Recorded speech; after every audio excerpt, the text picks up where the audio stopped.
एक समर्पित स्वयंसेवक का सादगीपूर्ण जीवन, एक आपातकाल बंदी की त्याग की गाथा, स्वयंसेवक की जेल यात्रा से जीवन यात्रा, एक स्वयंसेवक की जेल यात्रा से सादगीपूर्ण जीवन की गाथा।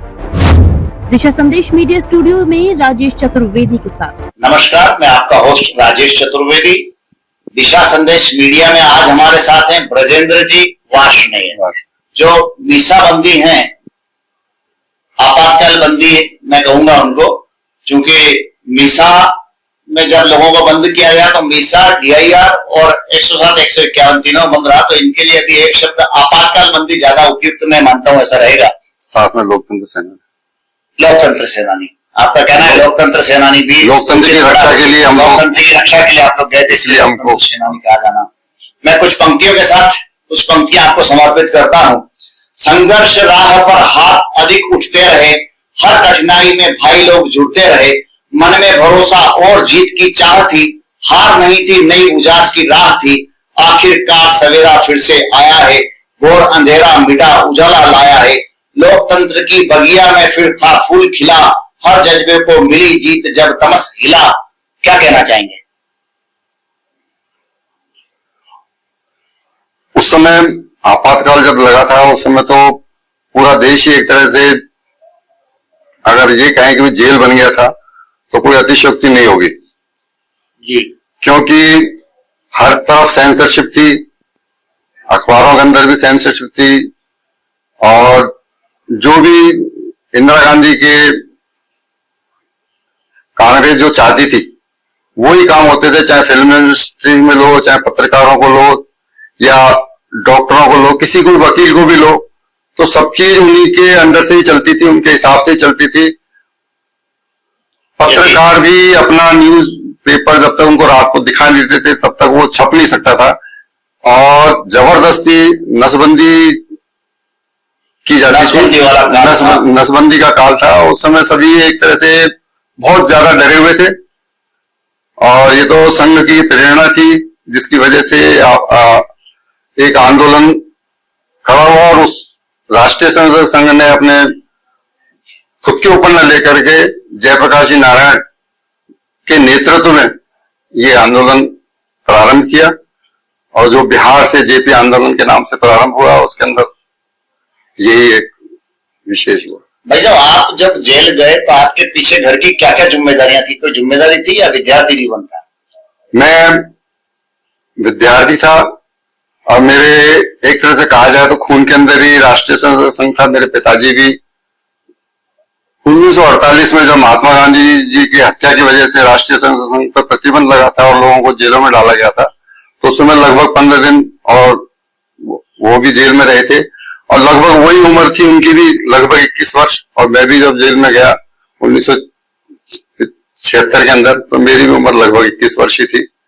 ये एक संयोग, बहुत बड़ा संयोग को कह सकते हैं। इसमें आपके पीछे कोई ऐसी जिम्मेदारी जो आपको लगता हो कि नहीं, मेरे पास जिम्मेदारी थी पर फिर भी मेरे को देश की जिम्मेदारी बड़ी लगी, उसको छोड़ के मैं वहां गया? मेरे से छोटी, जो 2 साल छोटी बहन का 21 जनवरी 1976 को विवाह तय हो गया था, कि तारीख तय हो गई थी, और चूंकि मैं संघ की वजह से आपातकाल के कार्यक्रम में काफी जोर शोर से, तो बचपन से ही रहे थे, उस शादी में मैं शरीक नहीं हो सका। आप किस तारीख को जेल गए? मैं 10 जनवरी को आंदोलन करके SMS स्टेडियम से जेल गया।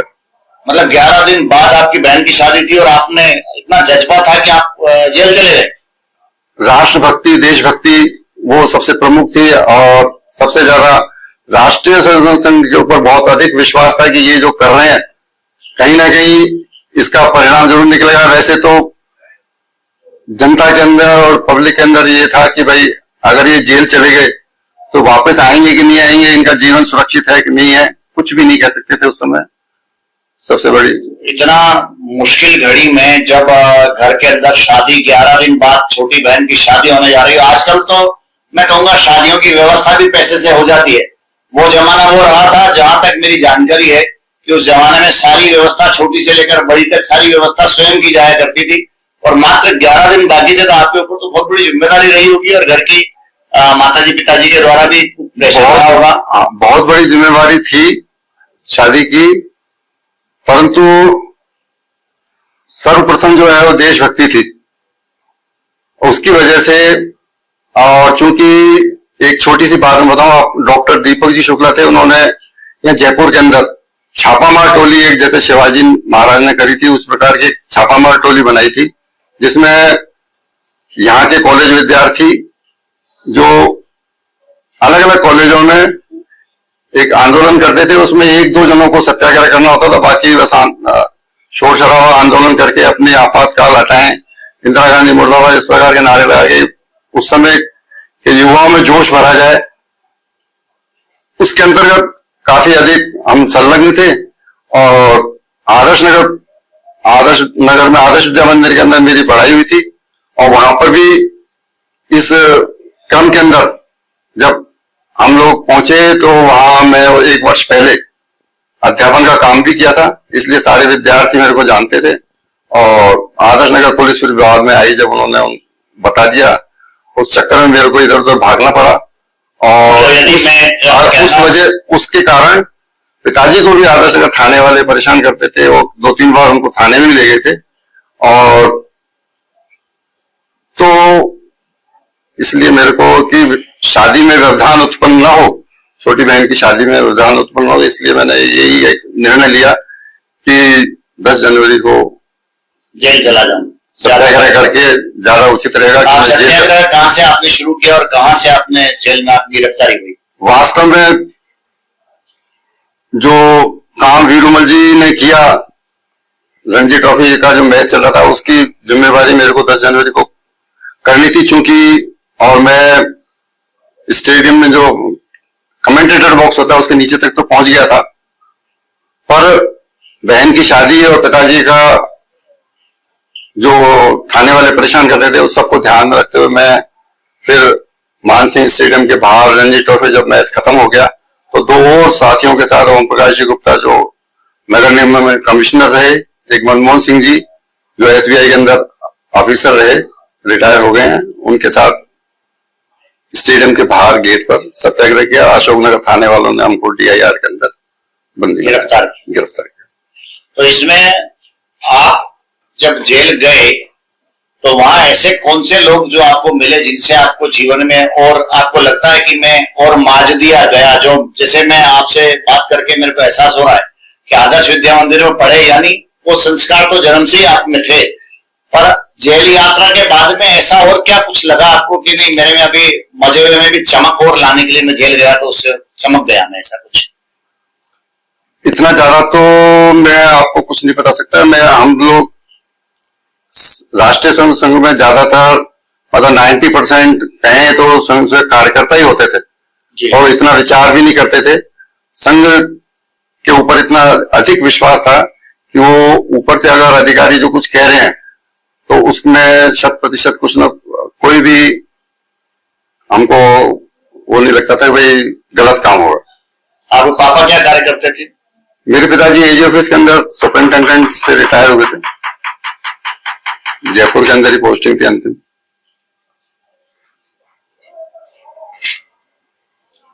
मैं इससे पहले एक मेरे साथ जो सत्याग्रह 10 जनवरी को किया उससे पहले की एक छोटी सी घटना और बताता हूँ जी, जिसको मेरी जानकारी में आया था यूनिवर्सिटी के यहाँ पे कहीं कुछ आपने बड़ा मुख्यमंत्री के कार्यक्रम में स्टेज पर चढ़कर वो उसका छोटा सा एक विवरण देता हूँ। 19 दिसंबर की बात है, प्राकृतिक चिकित्सालय वाले अपना रजत जयंती समारोह मना रहे थे। उसके अंदर माननीय मुख्यमंत्री जी खेत सिंह जी राठौड़ साहब, कमला जी बेनीवाल के अलावा और भी वहां के अधिकारी जो भी थे, और ये प्राकृतिक चिकित्सालय गांधीनगर थाने के और राजस्थान विश्वविद्यालय के बिल्कुल बीच में है। वहां पर मेरे को सत्याग्रह करना था और मैं पत्रक ले गया था और मैं बहुत असमंजस की स्थिति में था कि भाई किस प्रकार से इस काम को अंजाम दिया जाए। इस बीच में बजरंग बली जी का नाम लेकर के और रजत जयंती समारोह का जो उन्होंने प्रतिवेदन बांटा पहले वहां के लोगों ने, वो जैसे ही बांटना खत्म हुआ उसके तुरंत बाद मैं खड़ा हुआ और मैंने कहा होगा जो देखा जाएगा। और मेरे पास जो पत्रक संघ की तरफ से आए थे वो सारे मैंने वहां बांटे। एक एक करके, है। और स्टेज पर भी स्टेज पर चढ़कर हाँ, स्टेज पर चढ़कर माननीय मुख्यमंत्री जी को सबको मैंने पत्र दिए। मुख्यमंत्री जी तक को पहुंचा दिया। हाँ, मुख्यमंत्री जी और उसके अलावा के सिंह जी राठौर साहब भी थे। मतलब बड़ा हिम्मती कार्य आपने।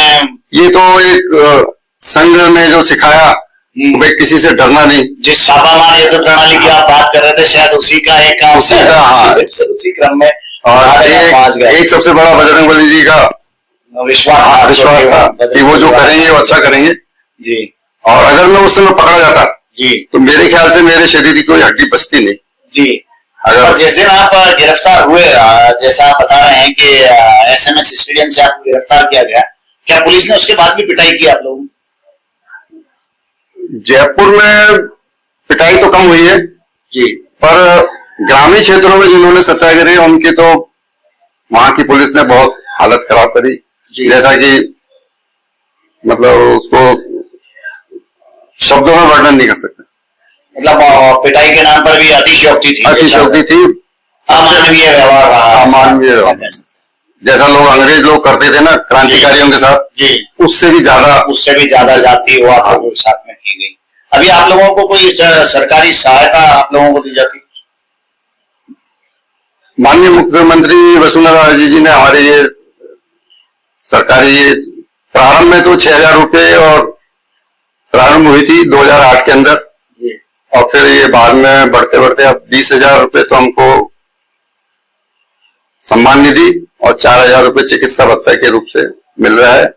इसमें CRPC, DIR, मीसा सभी बंदियों को एक समान रूप से राजस्थान के अंदर मिल रही है। इसके अलावा मान सम्मान की भी कहीं कुछ ऐसा जानकारी में आया है कि कहीं कोई मान सम्मान के लिए माननीय मुख्यमंत्री जी ने 25 जून 2025 को अपने निवास स्थान पर पूरे राजस्थान के जितने भी लोकतंत्र सेनानी थे उनको एक ताम्रपत्र और शॉल और नारियल भेंट करने के स्वरूप से अपने निवास स्थान पर सबको बुलाया था और बहुत बड़ा विशाल कार्यक्रम हुआ था। उसके अंदर सभी का भोजन और वगैरह सब वहीं। अभी जो मिल रहा है इसको आप पर्याप्त मानते हैं? आपको लगता है कि नहीं दूसरे प्रदेशों में और भी कुछ सुविधाएं हैं तो वो सुविधाएं आप लोगों की बढ़ाई जानी चाहिए? आप क्या कहना चाहेंगे? वास्तव में तो जब हम लोग सत्याग्रह करके गए थे और राष्ट्रीय संघ की जो प्रेरणा थी उसके अंदर तो ये पैसे वाली बात किसी प्रकार से न तो हमने सोची थी, न हमें कोई किसी प्रकार की कोई ऐसी अपेक्षा थी। ये एक संयोगी कहिए, ऊपर के जो राजनीति के अंदर जो लोग नेता वगैरह रहे उन लोगों ने किस प्रकार से इसको किया है, हम लोगों की तो कोई इस प्रकार की कोई अपेक्षा थी नहीं और न ऐसा कोई इच्छा। और ये सम्मान निधि है, जैसा मैं कहूंगा एक सम्मान निधि के रूप में दी जा रही है और शायद बहुत सारे ऐसे लोग हैं जिन्होंने अपनी जवानी को उस समय खोया और जिस कार्य के लिए वो अपने आप को तैयार कर रहे थे उस कार्य में भी उन लोगों को आगे सफलता नहीं मिल पाई और आर्थिक रूप से बड़ा कमजोर जीवन उनका गुजरा है। ऐसे काफी लोग जानकारी में आए हैं। तो क्या आपको लगता है ऐसे लोगों के लिए वो 24,000 रुपए भी पर्याप्त है और उसको और बढ़ाया जाएगा तो शायद अच्छा भी होगा? इस महंगाई के जमाने में तो ये अगर देखा जाए तो पर्याप्त तो नहीं है, क्योंकि मध्य प्रदेश के अंदर सबसे ज्यादा 30,000 रुपए मिल रहे हैं और ये माननीय अपने प्रधानमंत्री जी से मेरा सभी लोकतंत्र सेनानियों की तरफ से निवेदन है कि पूरे देश के अंदर सभी लोकतंत्र सेनानियों को सम्मान दिया जाए और स्वतंत्रता सेनानियों की तरह सभी को जो पेंशन वो वहां से मिलती है लगभग 60,000 रुपए, वो सभी को एक रूपता के रूप में दी जाए ताकि किसी में भेदभाव न रहे कि इस राज्य में कम मिलती है, क्योंकि कई जगह तो केवल 1,500 रुपए मिलती है। अच्छा, कहीं पे 10,000 मिलती है, कहीं 15,000 मिलती है, कहीं 20,000 मिलती है। तो ये एक स्पष्ट स्थिति नहीं है। स्पष्ट स्थिति नहीं है। हाँ, इसमें जब आप जेल गए हैं उस वक्त और जेल जाने से पहले भी और जेल जाने के बाद भी समाज का आपके प्रति क्या रुख रहा? क्या सम्मानजनक दृष्टि से देखा गया या एक नजरिया था कि ये तो कोई जेल जाकर के आया है तो वो वाला नजरिया भी रहा?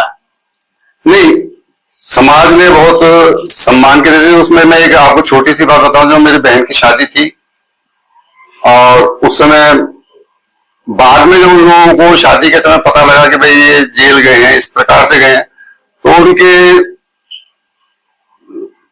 दामाद जी के सबसे बड़े भाई जो उस समय एग्जीक्यूटिव इंजीनियर थे पीडब्ल्यूडी के अंदर, उन्होंने कहा भाई ये लोग, आप अगर हमें ये पहले बता देते कि इस प्रकार की इस कारण से आपका बेटा जेल गया है, तो हम शादी को आगे बढ़ा देते। मतलब उनका वो सम्मान ही था आपके प्रति, यदि कहा जाए तो। हाँ जी जी जी।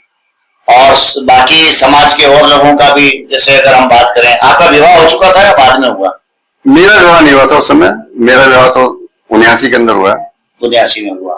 तो जब विवाह हुआ तब भी कहीं ये जेल यात्रा पर कोई चर्चा हुई? हाँ, ये प्रश्न तक पहुंच चुका था कि भाई इस तरह से वो जेल गए हैं जी। कई जेल यात्री रहे हैं। जेल यात्री, वो समाज तो पूरी बात समझता नहीं था कि भाई जेल का मतलब जेल, कि वो कोई ना कोई गुंडागर्दी और किसी चोरी चकारी के अंदर ये जेल गए होंगे। धाराएं आपके ऊपर तो वही थी, चोरी चकारी और बदमाशी वाली। हाँ, मेरे ऊपर, हमारे ऊपर DIR की धाराएं थी, मतलब चोरी चकारी से बहुत ज्यादा जैसा मेरी जानकारी में है, शायद जेल के अंदर भी उस अंतर को देखा जाता था, परखा जाता था कि कौन किन धाराओं में अंदर आ रहा है। नहीं, ऐसा कोई नहीं था। हमारे को जेल के अंदर पहले तो भोजन भी शायद उस समय 8 रुपए का था, पर वो मीसा वालों को 27,000 रुपए मिलते थे। तो मीसा वाले, DIR वाले सब सामूहिक एक भोजन फिर इकट्ठा बनाते थे जेल अधिकारियों ने, और तो उस समय उससे भोजन की जो क्वालिटी है वो सुधरी थी, वो सुधर गई। बाकी तो वो 8 रुपए में उस समय आप जानते हैं क्या मिलता। जी जी जी, 8 रुपए। चने मिलते थे जी, सुबह नाश्ते के अंदर, भूंगड़े जिन्हें। आपका जितना समय जेल में जो गुजरा, जैसे आपने अपनी बहन का एक संस्मरण बताया कि उनका विवाह होना था, क्या ऐसा कोई समय जेल का रहा हो जिस दिन आपका मन किया हो कि आज तो यार बड़ी मुझे घर की याद आ रही है, या मन में कोई ऐसा अंदर से किसी ने वहां पर आपको कोई टोका हो, रोका हो या डांटा हो, या मन में कहीं कोई ऐसी ग्लानि किसी दिन फूट फूट कर रोने का मन किया, ऐसा कोई संस्मरण आपका जेल का रहा? नहीं, ऐसा किसी प्रकार का नहीं। शुरू से वो क्या, परिवार का संघ का काम करने का एक सहयोग पर्याप्त रूप से मिला था। जैसा कि जेल के अंदर एक मिलाई का समारोह रहता, सब बाहर के जो आपके माता पिता हैं, आपके रिश्तेदार हैं, वो सब मिलने आ सकते थे। उस समय बहुत अच्छा माहौल रहता था। सब प्रारंभ में तो सबका अपना अपना अलग अलग, वो जो भी कुछ मिठाई या फल फ्रूट वगैरह लाते थे, वो सब अपना अपना अलग अलग ही खाते थे। फिर बाद में सबका इकट्ठा करके, और सभी स्वयंसेवकों, क्योंकि बहुत से स्वयंसेवक ऐसे होते थे जिनके घर से कोई नहीं आता था, तो उनको भी ऐसा नहीं लगे कि भाई मेरे साथ कोई मेरे को संभालने वाला नहीं है, तो सबका इकट्ठा एक जगह करके। और मेरी माताजी बहन की शादी के बाद काफी मात्रा के अंदर उनको पता था कि भाई एक एक लड्डू तो सबके पास आए, उतनी मात्रा में वो सबके लिए लेके आए। ऐसा कोई संस्मरण किसी स्वयं बंदी का जो आपको जानकारी में आता हो? जैसे राजनाथ जी के बारे में हम सुनते हैं कि उनके पिताजी का अंतिम संस्कार तक वो नहीं पहुंच पाए, इवन जेल की खिड़की से अंतिम दर्शन तक उनको नहीं करने दिया। ऐसा कोई संस्मरण जयपुर जेल में भी कोई रहा? जेल अधिकारी, पुलिस वाले तो ये चाहते थे कि भाई ये माफी मांग मांग करके चले जाएं जी, और ऐसी विकट परिस्थितियों में भी माफी मांग करके, जैसे मैं ही नहीं गया, तो उस प्रकार के काफी स्वयंसेवक थे, जो 1-2% ही ऐसे होंगे जो माफी मांग करके गए हों। बाकी कितने ही माँ बापू मर गए बेटे की तन्हाई में, कितनी चिताएं यूं ही जल गई बेटों के बिना मसानों में। उन पंक्तियों के साथ में मैं आपका आभार व्यक्त करता हूं। दिशा संदेश मीडिया के साथ में हम आपातकाल बंदियों को आपके समक्ष फिर लाते रहेंगे। तब तक के लिए नमस्कार। मैं आपका होस्ट राजेश चतुर्वेदी। फिर मिलेंगे। जय हिंद, जय भारत।